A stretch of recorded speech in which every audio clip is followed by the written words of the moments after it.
You're watching Baptist Health's Resource Live, where our respected experts bring you timely and practical health and wellness information to improve your family's way of life. We're healthcare that cares. This is Resource Live.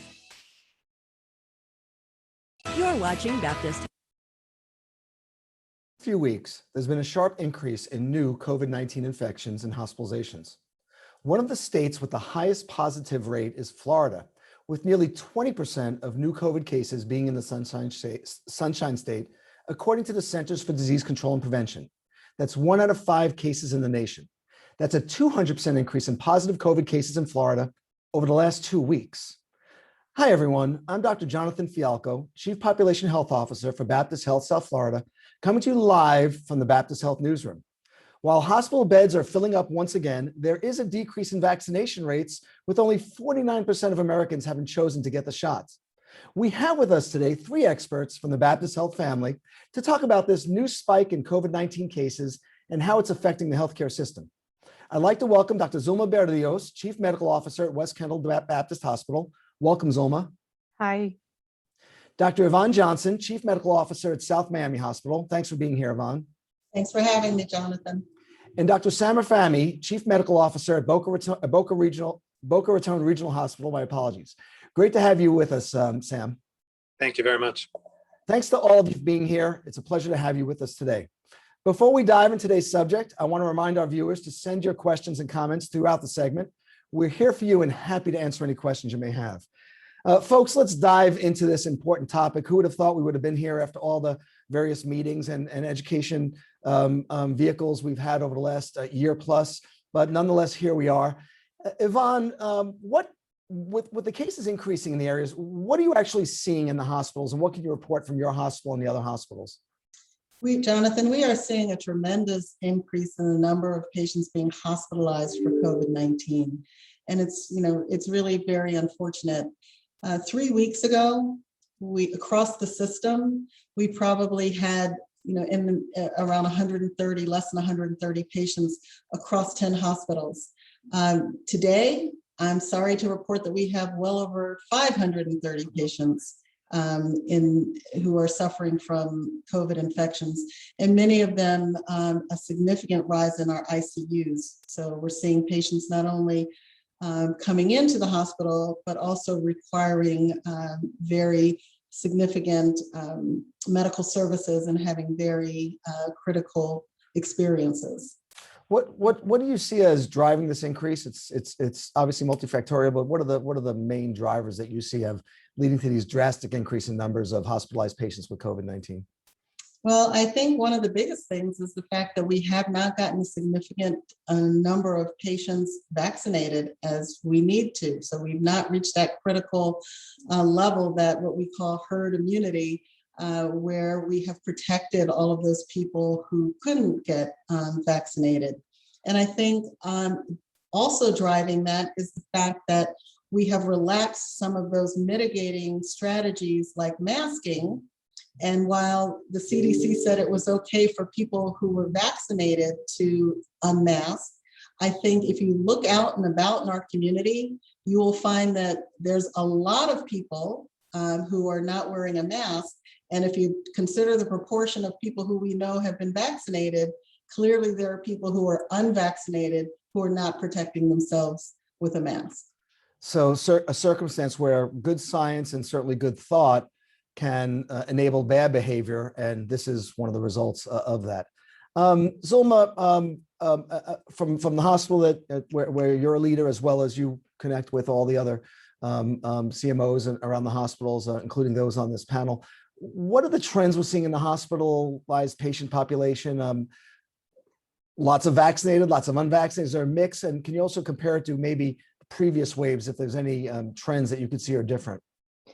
Well, Jonathan, throughout the system and talking to my counterparts and colleagues in the other hospitals, we are all noticing that the vast majority of the hospitalized patients are those that are not vaccinated.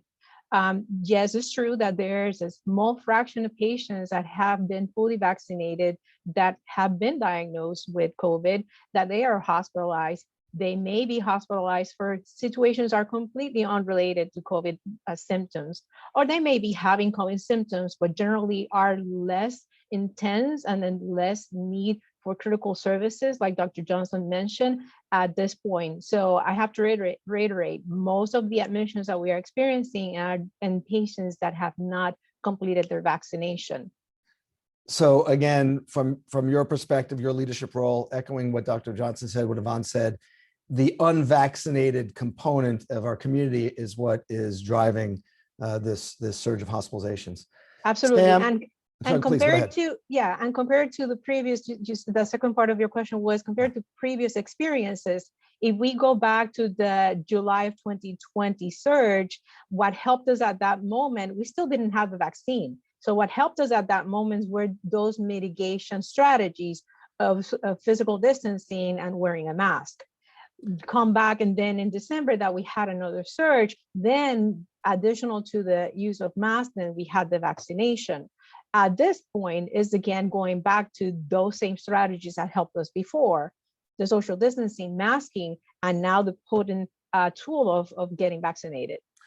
That's a great point, that before we had vaccines, we were able to handle the surges and decrease the trajectory of increases by using those strategies. So the argument that they don't work is actually a specious argument. They have worked. We had an additional weapon with the vaccine, which is unfortunate, but we still have to use those strategies because not everyone's vaccinated. Sam, 800-pound gorilla, and I'm curious how you're going to tackle the question. What is the Delta variant and what differentiates it from the previous? Maybe delve a little bit about how viruses can mutate, especially when we're not able to control them in a short period of time. Sure, and yeah, this is it's a question that's on everybody's mind because we keep hearing about Delta variant on the news and in reports. Natural history of viruses is that if they replicate in a place that is a hotspot for that virus excessively, or too much replication in any one hotspot, you can get copies of that virus that don't exactly match the parent. And those copies contain mutations or changes to the genetic copies of that virus. So some of those changes, in fact, most of those changes with these excessive copies die out. They don't survive and the original virus stands. But occasionally when you have such a hotspot that there's so many of these copies being made at the same time, so many mutations come about. One of those mutations may happen in an area that makes that virus a little bit more transmissible or a little bit more deadly. And unfortunately, that's what we saw with the Delta variant. The Delta variant is one of multiple variants or mutations of that original COVID strain that we saw. Unfortunately, this one in particular had mutations that make it much more contagious. In certain studies that they did around with people comparing the original variant with COVID versus the Delta variant, they're finding that the Delta variant is about 1,000 times more viral load or more amount of virus in the back of the throat at the time that somebody's diagnosed than the original. So that means it's able to make copies of itself so much faster, which translates into it being transmitted so much faster, because if there's so many more copies in the back of your throat and you're talking or you're coughing or you're sneezing, more particles fly out and more people can get infected, those around you. So is it more contagious? I think that's without question a yes. It is more contagious. It's able to spread more easily because of that change or that mutation that happened. But is it more deadly? I think is a much more interesting question, because I don't think we have enough information to answer it. Anecdotally, at hospitals, you talk to doctors and yeah, they may be seeing sicker patients, but is there a real study demonstrating that there's a rate of hospitalizations that are increased in the Delta variant versus not? No, that's not clear out there. So what I can say for sure is yes, it's much more transmissible. But what I can't tell you, and what I don't think anybody in the world can tell you yet without the information, is it more deadly? We have to wait and see. So going back when we felt that the original version of the virus, for lack of a better way to put it, you needed a certain amount of time to be exposed to it to be able to become sick. With this variant, shorter periods of time being exposed to it would then make someone more likely to develop the infection? It may happen that way because of the amount of replication, or how fast it's able to replicate or copy itself when it attacks a host or one of us. it's likely that it's able to replicate faster and transmit quicker than even the original strain. Again, I think Delta variant is a concern, and I think it's the predominant variant in our community now per the CDC data that's being reported. So the fact that we saw such a rapid rise in the number of cases, like Dr. Johnson was explaining earlier, I think that's a direct reflection of the amount of Delta variant that's transmitting today and how much it's affecting the community. More people exposed, more readily getting infected, and as a result, a higher amount of people being in hospitals because a certain percentage of those people are going to get really sick, I think is the take-home point. And the other point, of course, is the longer globally it takes us to control this, the risk is more variants, and some may be even worse. Yvonne, going back to the vaccinations, or I guess we never left the vaccinations, great work being done on the public health standpoint to get millions of people vaccinated a day at the beginning. And the rates have really slowed over the last couple of weeks and months. Vaccination sites have doses sitting there, and invariably they're empty for people coming in asking to be vaccinated. What's going on? What is this hesitancy to get vaccinated? And then the follow-up question to that will be, how well does the vaccine really work? What is this hesitancy about getting vaccinated? What do you see? Well, I think it's multifactorial. I think that there are different people that have different hesitancies. I see among some people just the whole idea that this is a genetic, see this as a genetic type of vaccine, this platform, particularly the Pfizer and the Moderna, this mRNA platform, which is new. And that is something that we have to assure people that this is a virus that talks to your DNA, but it does not become part of your DNA. This talks to your cells, the messenger, it sends a message to your mitochondrial cells to produce the protein, but it does not in any way change your DNA. So that's, one of the things. There's just a lot of misconception out there.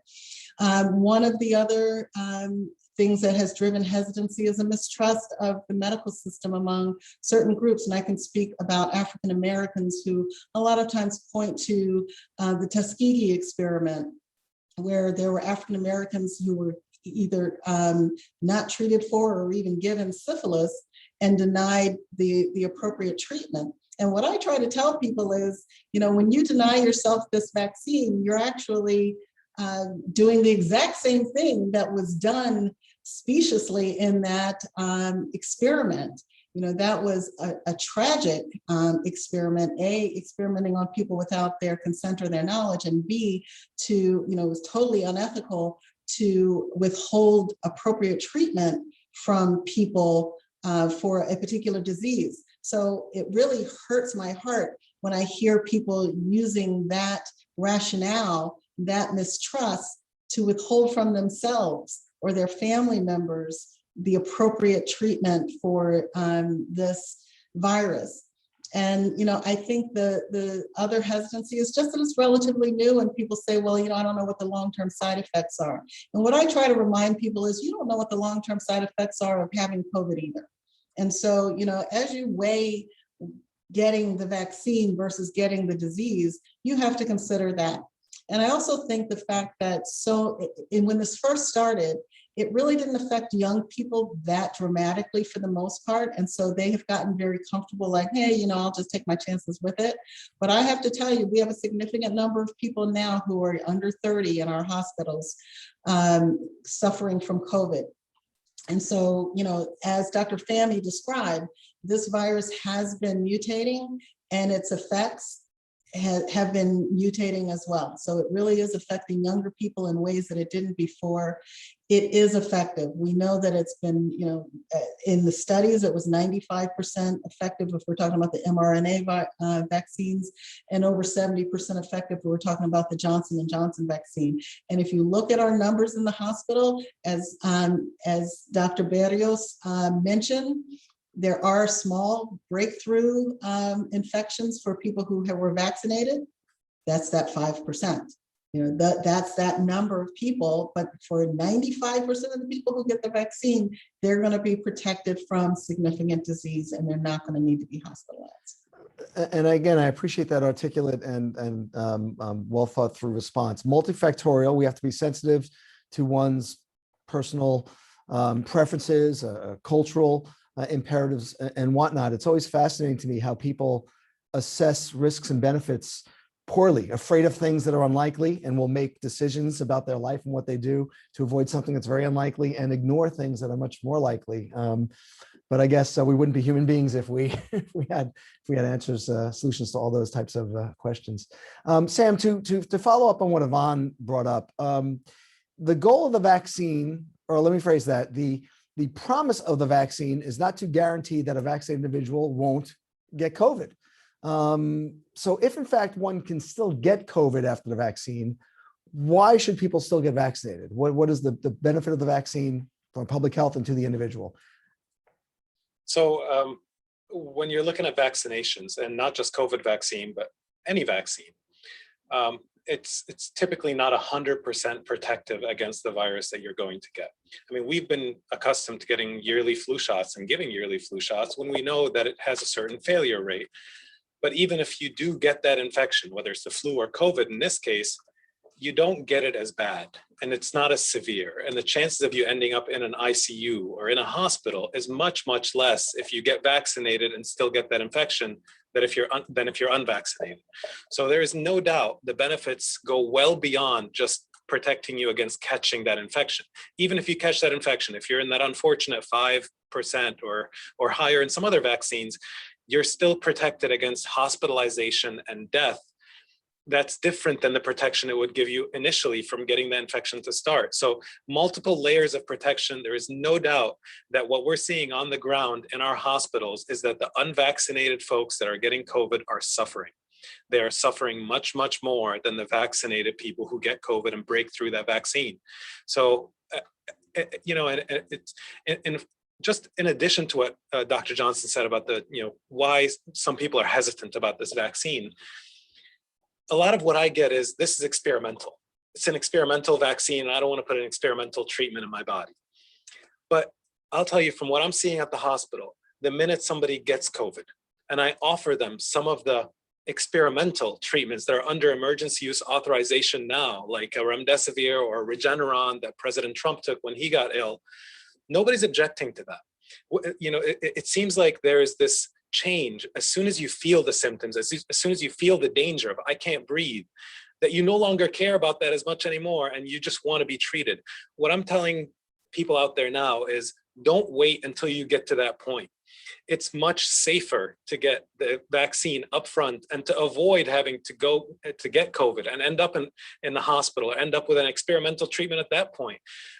After hundreds of millions of doses given now, we can fairly say that this is a safe and effective vaccine, not just based on the studies, but based on experience, based on the people that we've vaccinated, the tens of thousands that have been through our own facilities that we've vaccinated and have done great with the vaccine and have gotten that protection. Don't wait and get sick with COVID before you're willing to try a new treatment. There is a treatment that's very safe and effective now that you can take to prevent it from happening. Get vaccinated. That's really the message. Get vaccinated and keep yourself out of the hospitals.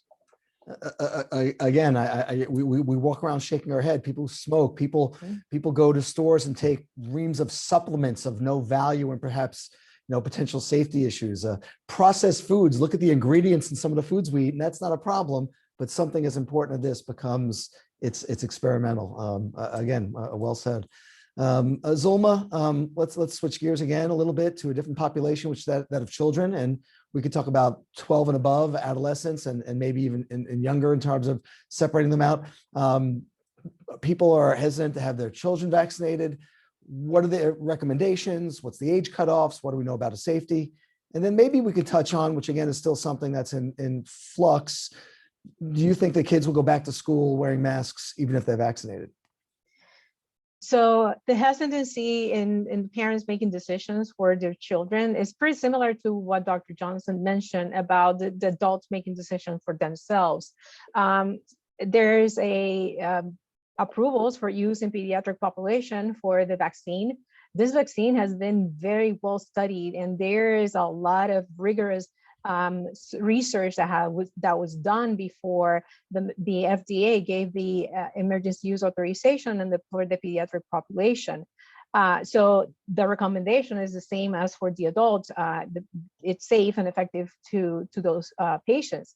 And we do have patients in the pediatric population that are at high risk for having adverse outcomes related to the disease, obesity, asthma. Those children that are undergoing cancer treatment, that are immunosuppressed, and you name it. There is a lot of pediatric population that are vulnerable. And then the best way for protection, besides the mitigation strategies that we've mentioned before, is to get vaccinated.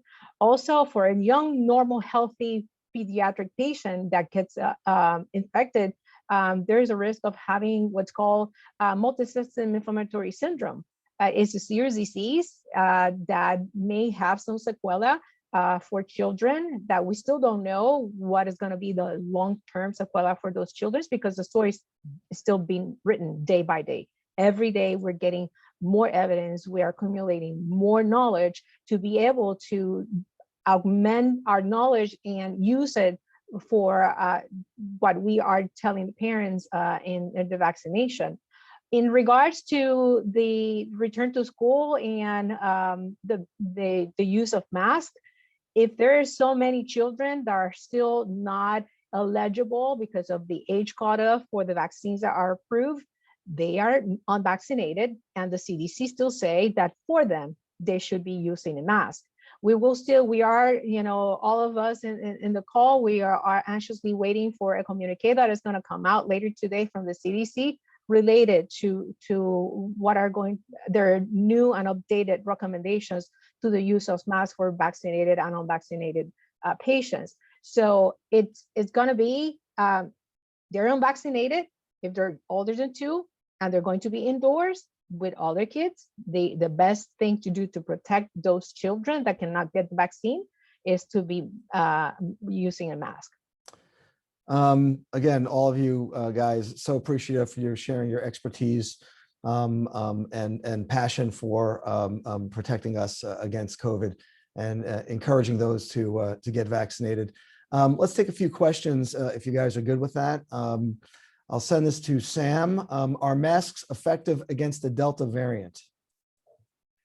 So the Delta variant has the same mode of transmission, or how you give it to somebody else, same mode of transmission as the original strain of COVID. You transmit it through respiratory droplets, and yes, masks, while not perfect, provide a protective barrier so that these respiratory droplets don't get from one person to another. So there's no doubt masks have some level of effectiveness. I think when people think about masks, they expect it to block 100% of infection transmission. It doesn't work that way. Nothing is 100% protective. But is it better than not wearing a mask? Absolutely, absolutely, 100% it is. And that goes back to the original premise. We're not confident we're going to eradicate COVID. We just don't want everyone getting it at the same time. And obviously decreasing those that will get it. Follow-up question, Sam. You mentioned it before, but again, we'll just mention it again. Are the symptoms of the Delta variant the same as the original COVID-19 virus? You mentioned it's not necessarily as more dangerous or more virulent. So are you seeing any differences in people presenting with the present Delta variant than before? It's pretty similar. There's not much change, although there are some surveys out in the UK that they did that showed maybe there's a little less loss of taste and smell than with the original strain infection. But again, in general, yes, you're going to notice the same upper respiratory infection symptoms, including sore throat, runny nose, cough, and maybe shortness of breath if it develops into pneumonia. So yes, those are very similar to the original strain. So multiple times more transmissible is the differentiator in the Delta virus. Zulma, women are hesitant to get the vaccine because of unknown reasons. Speak to women and men. We've heard myths out there, or I should say we've heard concerns out there regarding fertility. Can you speak a little bit about what's known and what we're doing to address those concerns regarding fertility, women and men with the vaccine? Absolutely. So the mechanism of action, how the vaccines are approved in the United States work, the mRNA, they do not get into the nucleus. There's no alterations. They don't get absorbed into the nucleus. They don't interact with the nucleus. So they are not going to change the DNA of the person or the person that's going to try to get pregnant, or they're trying to get pregnant. And even if you're not getting pregnant, when we talk to young female patients and men, they're concerned that this vaccine in the future, when say they so decide to get pregnant, they may have problems. There's no scientific evidence that supports that statement. As a matter of fact, here recently in the University of Miami, they did a study with healthy men doing infertility studies before getting vaccinated, after being fully vaccinated, and there was no change or impact in the number of the volume of the semen sample, the number of sperms, the motility rate. It was absolutely the same. There's another recent study in females that are undergoing fertility treatment, and they were going to receive their embryo transfers, and they compared control patients that had been infected with COVID and recovered, patients that received the vaccination.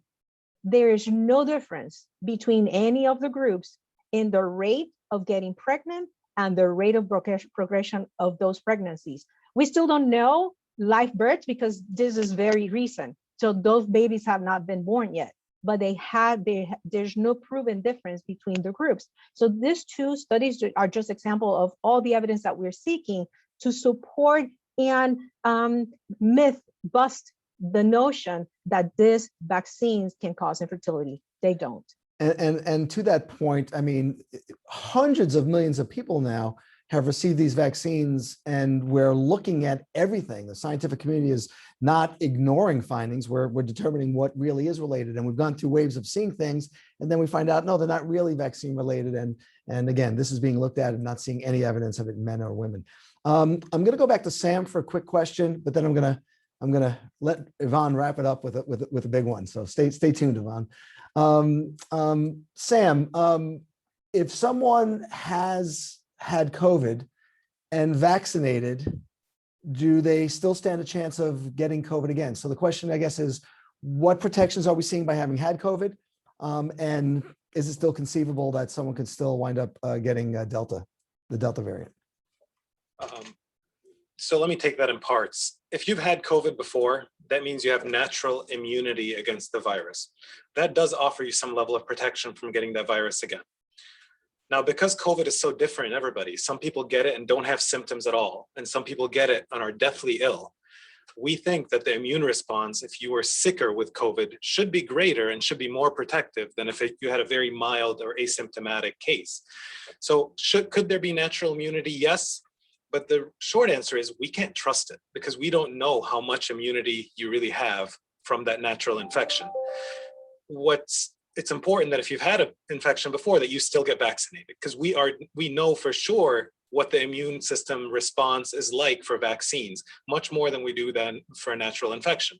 So yes, if you've had COVID before, still recommended to get vaccinated. There's no doubt about that. Now, if you've had a natural infection plus a vaccine before, it seems like that would offer you even better protection, and you would be more protected against the Delta variant and other variants of COVID. But is it 100% protective? No, I don't think anything in terms of immunity is 100%. So there's still a risk of getting infection, but that risk is just significantly lower. And how long should someone wait if they have COVID before they get vaccinated? According to the CDC, you can get it as soon as you're out of your isolation period. Now, in speaking to colleagues in the infectious disease specialty, they're saying you can wait up to 90 days and then get the vaccine. But if you look it up on the CDC's website and what the recommendations are, as soon as your isolation period is up, so typically 10 days from the onset of symptoms if you have mild disease, or 21 days if you've had a real bad disease, as soon as that period is over, you're eligible to get vaccinated. And it's not an active virus, the vaccine, so it's not going to make you sicker with COVID if you've had COVID. That's absolutely. All right, Yvonne. Perfect question for you, given previous answers and information you provided. What do you feel is the biggest misconception about the COVID-19 vaccine? I think we've talked a lot about some of those misconceptions, the idea of fertility, the idea that it changes your DNA, that, I've even heard people talk about the fact that it allows the government to track you. And I had to laugh about that because, if you carry one of these phones around, we're being tracked. My phone told me where my car was parked the other day, and I was like, "Ooh, Okay. Yeah. So, I think a lot of misconception is out there. I will grant people the idea that we can't possibly know long-term effects because there has not been a long-term. But really, if you look at what most vaccine side effects, when they happen, it's in the first few months after you've gotten the vaccine where you see the side effect. And I would dare to say there's not been any vaccine that has been as broadly administered in such a short period of time as this one. So we have a tremendous amount of data for, at least the last 6 months that were not study participants, but now for more than a year that people have been involved in studies and pretty large scale studies. And we still don't have any evidence of significant long-term effects. And again, I just want to remind people who are hesitant because of their concern about potential long-term side effects is we know that we don't know what the long-term side effects of getting a COVID infection are, but I can tell you, every one of the people on this panel can tell you that they've seen what the immediate effects of getting a COVID infection can be.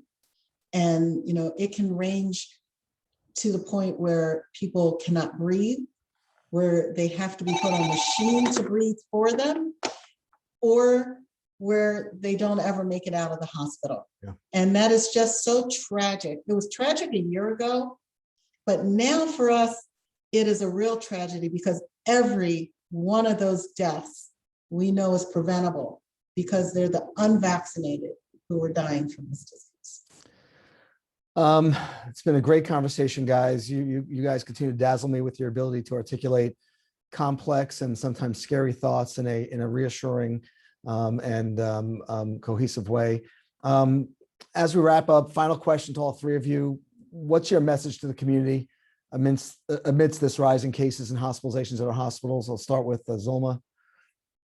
As I mentioned before, we had 2 previous big surges and the community came together and used the tools that were available at the moment, which were social distancing, hand washing, and wearing masks, taking care of each other. We can go back to the basics and it's going to help us.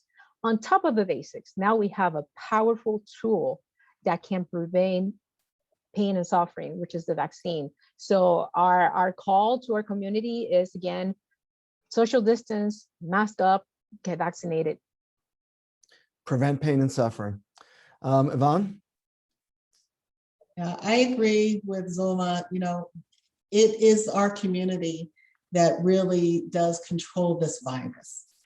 And we need to use all of those tools that we've used across this past year and a half. Because what we are seeing in our hospitals is this escalation of admissions.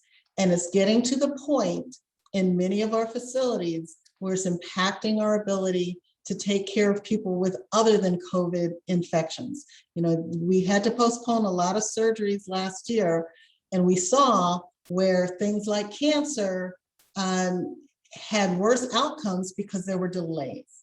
And that I can see as a potential future if we don't take control. And as a community, we took control last year. We bent that curve. We need the assistance of our community once again to take the control that we have as human beings over this virus. And that means exactly what Dr. Berrios said.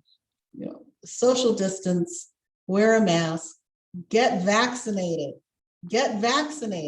because then you won't end up being one of those patients in our hospitals. Sam, final thoughts. Tough to add to those comments.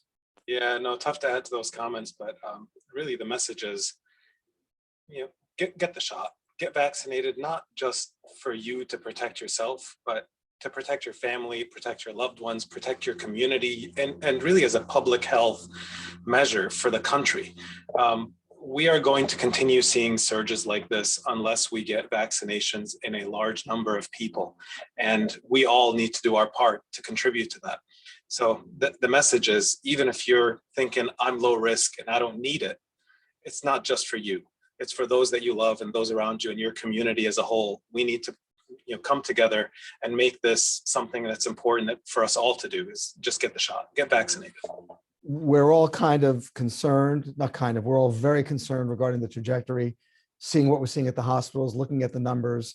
And we all know that the pathway to get out of this COVID pandemic is through vaccination. So thank you all for sharing, these insights with our audience. Remember, viewers, you can connect with us on our social media channels, Facebook, Instagram, Twitter, LinkedIn, and check out our resource blog for the latest news at baptisthealth.net/news. You'll find a link there to all the episodes of the Baptist Health Podcast as well. On behalf of everyone at Baptist Health, we ask you to please stay safe and say yes to the COVID-19 vaccine. Find additional valuable health and wellness information on our resource blog at baptisthealth.net/news. And be sure to interact with us on our social media channels for live and upcoming events. Resource Live is brought to you by Baptist Health South Florida, healthcare that cares.